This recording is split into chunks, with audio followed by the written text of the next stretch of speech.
Hello, and welcome to another video with the CarnalConservative.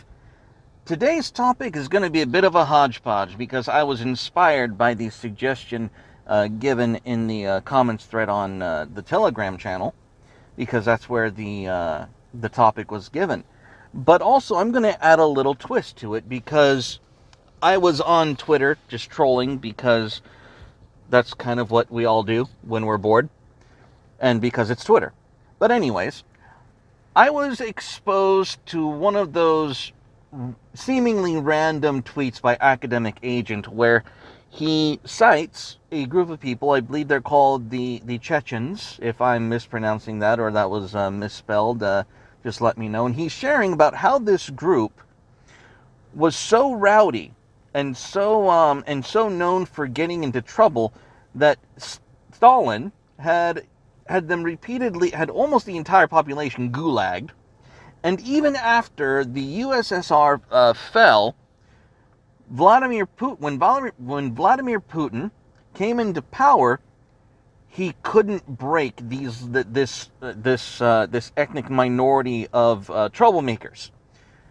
And when he failed at bringing them to heel, he only succeeded in solidifying his power by making a deal with one of the local mob bosses. And my thought on this is, wow, amazing! What a great endorsement for conservative family values than to show the fact that a mafia can stand up to one of the most authoritarian, tyrannical governments on planet Earth. Family, when used and enforced properly, can withstand authoritarian government. Because that's essentially what, despite being also a crime organization, the ethos of the Mafia is a family structure. They promote from within, they don't let in outsiders, and the primary purpose of them, in addition to crime, is to secure in place the power of the ruling family, and those whom they serve and those who serve under them. That is the ethos of a mafia. And so I got to thinking, mafia tactics are a valid form of enforcing conservative values, which does not seem to be wrong. It's just a tactic we don't use. And that's a shame, because the left likes to use it on us. And they use it on us without mercy, and they prey upon us using that tactic without any other moral or ethical foundation. They're not appealing to family. They're not appealing to nation. They're appealing to change and chaos. So the very notion that we on the right have been cucking ourselves in this way is extremely infuriating to me. But the topic that I was given by my good friend in the Telegram channel was the militia system. And I learned something rather interesting. Here we go. Now, on militias in particular, we have an article from ammo.com reading Early American Militias, the Forgotten History of Freedmen Militias from 1776 until the Civil War. The United States militia is enshrined in the Second Amendment of the Constitution, and while the militia movement of today is widely known, its history and the history of independent constitutional militias stretching back to the dawn of the Republic is far well less known. Why does this matter nowadays? Again, this is relevant to the rest of the video that we will be discussing, because understanding the historical roots of America's militias helps modern-day members appreciate the role they play in our federal system of government.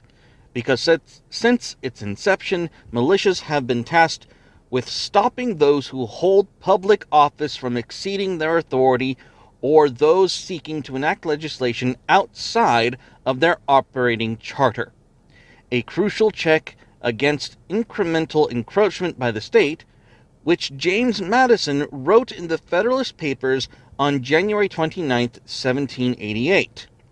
Quote, "Besides the advantage of being armed, which the Americans possess over the people of almost every other nation, the existence of subordinate governments to which the people are attached, and by which the militia officers are appointed, forms a barrier against the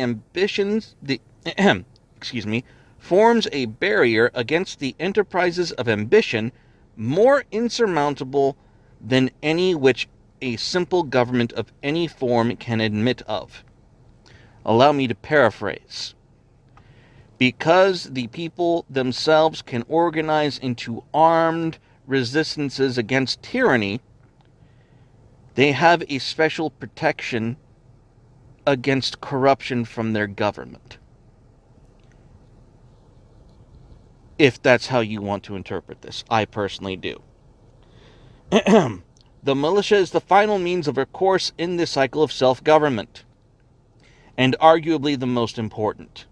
Thus, this is the first in a two-part historical series in America's militias, and this, of course, continues on to the Reconstruction era. Colonial origins of the United States militia. The vision of an American militia goes back even before the United States Constitution or the founding of the United States. In most states in colonial America, all able-bodied men were considered to be part of the militia, through which the individual towns and cities would provide for the common defense. A militia is explicitly mentioned in the United States Constitution prior to the Bill of Rights, Article 1, Section 8, drafted around the same time as the founding of the Springfield Armory, which was ground zero for American ammunition manufacturing, and mention it 3 times alone. To provide for a calling forth the militia to execute the laws of the Union, suppress insurrections, and repel invasions. This is a militia duty. To provide for organizing, arming, and disciplining the militia, and for governing such part of them as may be employed in the service of the United States, meaning the United States government can request service from any militia that is formed in the United States. Perfectly reasonable. Reserving to the states respectively the appointment of the officers and the authority of the training the militia according to the discipline prescribed by Congress. Article 2, Section 2 designates the President of the United States as the Commander-in-Chief of the Army and Navy of the United States and the militia of the several states, while the 1903 Militia Act is a relevant recent innovation to the world of the American militia. It is worth referencing, even if briefly, as we dive into our long history.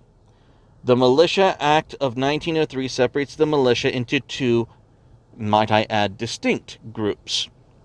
1. Organized militia. These are the forces that comprise the National Guard, which are the organized militia forces of each state. It is not synonymous with the National Guard of the United States, which is a reserve military force under joint control of the federal and state governments. Unorganized militia. This is virtually every other man in the United States. This is you, gentlemen. Men are not part of the unorganized militia if they are part of the organized militia, meaning military men. You've already been spoken for by Uncle Sam. This is not your turf. All other able-bodied men between the ages of 17 and 45 are considered part of the militia. This is an important concept to remember even as we work through the part of the militia history predating this act. And before that, the line between the two was not clearly defined, but this is sufficient for our use today. And this, ladies and gentlemen, brings me to the melding of these two facts together. Mafia tactics are valid, and I know it's, shall we say, uncomfortable, unpleasant, uncouth to compare the militia, as was recognized and used in early American times as a quote-unquote mafia tactic. That's essentially what it was. It was a national ethos being expressed using force. And we on the right need to be far more invested in utilizing such tactics without any shame or trepidation. And my simple call to action, my simple request is that all of us look to start building communities and start building mafia militias, patriotic mafia militias who are willing to, when the need arises, to stand up and say no. No more. No more encroachments of our rights. No more unjust arrests. Like, everyone who was arrested on January 6th should have been sprung out of jail the day after. And what we're going to see in the future is, I don't know if the rest of you have noticed this, but the Capitol Police in D.C. are getting expansion branches in California and several other states because the Capitol Police are becoming the official government-sanctioned brown shirts of the Democratic Party. And that needs to end. That is unconstitutional. They already have a National Guard. They already have the United States Army. They do not need a federal police force. I thought we had the FBI. Why are we adding another one? This is insane. And we need to family up. We truly do. We truly need to find within ourselves the will to say no, to gather together, and to organize ourselves as communities and families. And this is something else that I wanted to share, and this is something that we gloss over. We need to recognize ourselves not necessarily as mafias, but as households. As in Game of Thrones, you have this. Well, one of the unspoken appeals of Game of Thrones was the various families and houses in Game of Thrones, because regardless of how individually different each of those characters was in that series and in that show, and if you read the books, which are far better, which that fat fuck won't finish, regardless of the individuality of each character, a Stark was a Stark. A Lannister was a Lannister. A Targaryen was always a Targaryen. The sense of family and community and this blood bond between the characters that bound them together in a similar ethos was, on the down low, extremely enticing to everyone who read it. That was one of the greatest parts of those books, was you would identify with the ethos of one of these various houses and what they represented. And we need to family up in that same fashion. We need lords, we need bannermen, we need people who are willing to take a stand and fight for one another. And so, in conclusion, I'm just going to finish off with where I started. Mafia tactics are valid. Stay carnal, everyone, and have a great day. God bless.